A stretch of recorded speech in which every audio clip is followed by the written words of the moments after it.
Sexe, drogue, alcool, malbouffe, jeux d'argent, notifications, likes, followers, toutes ces addictions ont une seule et unique source, la dopamine. La dopamine, c'est l'hormone du plaisir. C'est le mécanisme subtil qui a été mis en place par notre cerveau après plusieurs milliers d'années d'évolution pour récompenser les actions qui augmentent nos chances de survie et de reproduction. C'est à cause de cette fameuse dopamine que c'est aussi agréable de faire l'amour ou de manger au McDo. C'est en fait parce que notre cerveau considère un acte sexuel comme le succès de reproduction de l'espèce et un McDo comme une longue source d'énergie et de protéines. Le problème, c'est que ces choses-là, elles étaient rares à l'époque de Néandertal. Mais aujourd'hui, la société a complètement changé. Mais ça, notre cerveau, il en sait rien. Et la dopamine, elle continue d'être sécrétée comme elle l'était il y a plusieurs dizaines de milliers d'années. Pour elle, un seul objectif, toujours plus. T'as mangé une part de gâteau ? Prends-en une deuxième, on sait jamais. T'as obtenu 100 likes sur ta photo ? Vise les 200. T'as acheté une nouvelle paire de baskets ? Prends-en une deuxième. Toujours plus, encore plus, toujours et encore plus. Pire encore, les entreprises ont compris et cherchent à exploiter le fonctionnement de notre cerveau. Elles ont des équipes dédiées de plusieurs centaines de personnes qui ont un seul et unique but, faire sécréter à leurs utilisateurs le plus de dopamine possible pour les rendre accros. Le résultat ? Nutella, Coca, Gucci, Dom Pérignon, YouTube, Instagram et le pire d'entre tous, TikTok. À cause de ça, notre cerveau est submergé de sources potentielles de dopamine et la plupart des gens se noient littéralement dedans. Et tu ne fais pas exception. Oui, toi qui regardes la vidéo, je suis prêt à parier que t'es en plein dedans. Est-ce que ça t'est déjà arrivé pendant plusieurs jours, voire plusieurs semaines, de manquer d'énergie, de manquer de motivation, de ne plus avoir l'envie ni l'inspiration de mettre des choses en place, bien encore d'avoir de la peine à garder des habitudes sur le long terme? Est-ce que c'est difficile pour toi de travailler plusieurs heures d'affilée sans interruption, ou bien de lire un livre pendant plusieurs heures? Eh bien, si c'est le cas, ne cherche pas plus loin. Le problème est simple, ton cerveau est noyé dans la dopamine. À l'époque, la dopamine était rarement sécrétée. Et uniquement pour les bonnes choses. Un homme de Cro-Magnon arrivait à tuer un loup après plusieurs heures de chasse, bim, récompense, hit de dopamine. La meilleure décision possible à ce moment-là. Il finissait de construire une nouvelle cabane, bim, hit de dopamine. Il trouvait une source d'eau fraîche ou réussit. Du coup, il était motivé pour les bonnes choses. Mais aujourd'hui, c'est bien différent. La dopamine est épuisée par une source incessante de distraction. Du coup, le cerveau ne sait plus quoi faire, sa dopamine est épuisée et il ne sait pas où la diriger. Résultat, peu de motivation, peu d'énergie, tu restes dans ton lit.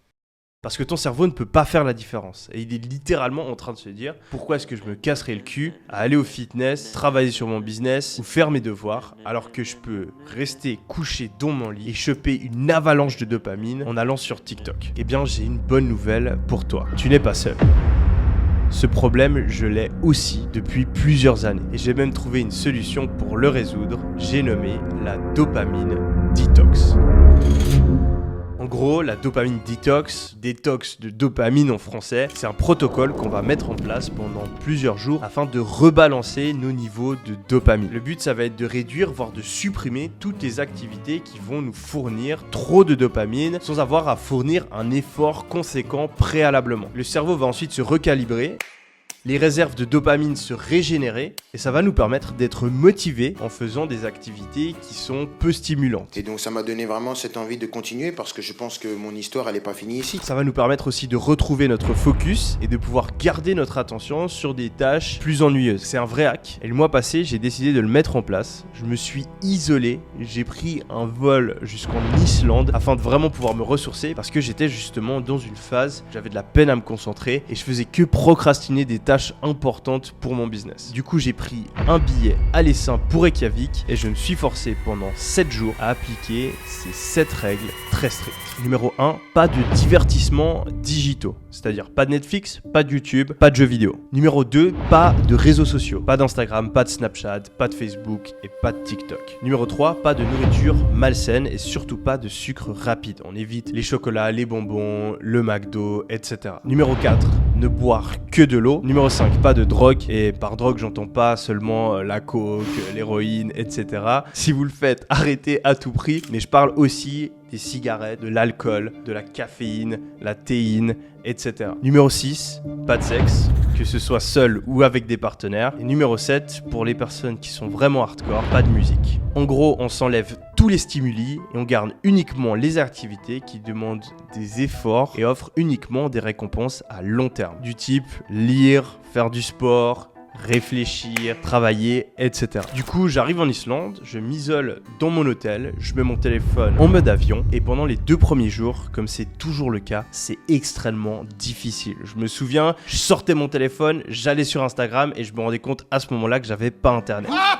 Parce que j'avais toutes ces habitudes qui étaient programmées au plus profond de moi-même et que mon cerveau avait besoin de son shot de dopamine. Et ce dopamine detox, j'en avais vraiment besoin. J'avais repris énormément de mes mauvaises habitudes et j'ai passé les 2 premiers jours à presque rien faire du tout. Je m'en rappelle très bien, j'étais sur mon lit, à moitié avaché, en train de penser à rien du tout et de me dire que j'avais extrêmement hâte de finir cette dopamine detox. J'en ai quand même profité pour aller au bain thermo de mon hôtel et aller me faire masser afin de bien récupérer avant d'entamer la semaine. Le 3e jour, je me suis mis à lire et j'ai trouvé un livre qui m'intéressait particulièrement, que j'ai dévoré. J'ai réussi à lire 300 pages en une seule journée, une chose que je n'aurais absolument pu pas faire en temps normal, mais étant donné que j'avais passé 2 jours à rien et ben en fait lire le livre c'était étonnamment stimulant. Le jour d'après je me suis carrément interdit de lire parce que je me suis rendu compte qu'au final lire un livre, surtout un aussi bon livre, c'était assez stimulant et mon but c'était vraiment de me faire pendant une semaine entière afin de vraiment pouvoir recalibrer mes niveaux de dopamine et de pouvoir rendre des tâches vraiment chiantes super stimulantes dès la semaine d'après. Du coup, jour 4 et 5, j'ai erré dans mon hôtel, je me suis promené et puis j'ai passé beaucoup de temps à réfléchir à ma vie, à mes relations, à mon business, à écrire les choses que je réalisais dans mes notes sur mon téléphone. Le 6e jour, j'ai quand même profité d'aller un petit peu visiter les paysages islandais et j'ai trouvé ça incroyable. D'habitude, je vais pas vous mentir, je suis pas vraiment un gars qui adore faire des trucs de touriste, etc. Mais là, j'ai pris mon pied parce qu'en fait, je faisais que m'ennuyer à mon hôtel et juste le fait de découvrir des paysages et de parler aux guides et aux autres touristes qui étaient avec moi lors des activités que j'ai pu faire, c'était un truc de ouf pour mon cerveau. J'avais les hits de dopamine qui me faisaient kiffer chaque activité. Et puis un truc que je vous ai pas dit, c'est que pendant cette semaine, je me suis aussi interdit de travailler. J'ai vraiment fait un reset de dopamine le plus complet parce que j'avais justement cette envie de réfléchir un petit peu à ma vie et puis de vraiment m'ennuyer au maximum afin de pouvoir repartir la semaine d'après à 2000%. Mais le 7e jour, j'ai craqué, j'avais 2-3 trucs à faire sur mon business et donc j'ai travaillé toute la journée et vraiment c'était un truc de ouf. Non seulement c'était une des journées les plus productives de ma vie, mais en plus de ça, j'ai pris du plaisir à faire certaines des tâches que je procrastinais depuis plus d'1 mois. Parce que le cerveau en fait fonctionne par contraste. Si on a le choix entre faire une activité ultra stimulante comme être sur TikTok, travailler sur son business, faire de la compta, etc., ça va paraître super chiant. Par contre, si on a le choix entre rien faire, s'ennuyer, littéralement regarder le plafond ou faire de la compta, à ce moment-là, la compta, ça devient très intéressant. Du coup, cette 7e journée, elle était incroyable. Et puis, le 8e jour, j'ai pris l'avion pour quitter l'Islande. Ma dopamine detox était terminée. Et puis, j'ai senti une énorme différence pendant les semaines qui ont suivi. J'avais de nouveau de l'inspiration. J'étais de nouveau motivé, j'étais beaucoup plus efficace, mais malheureusement j'ai pas fait hyper gaffe et pas mal des habitudes que j'avais avant la dopamine detox, je les ai reprises aussitôt, ce qui fait que j'ai pas pu garder cet aspect aussi bénéfice de concentration, de focus, de capacité à kiffer faire des trucs chiants et je vais probablement du coup refaire une dopamine detox très prochainement. Dites-moi si ça vous intéresse que je fasse une vidéo où je me filme pendant la dopamine detox et que je vous explique exactement comment vous pouvez la mettre en place vous aussi en même temps que moi. Si ça vous intéresse, je ferai une vidéo comme ça. Dans tous les cas, n'hésitez pas à mettre cela en place parce que c'est vraiment un hack incroyable pour retrouver de la productivité et de la motivation. J'espère que cette vidéo vous a plu. C'était Yomi.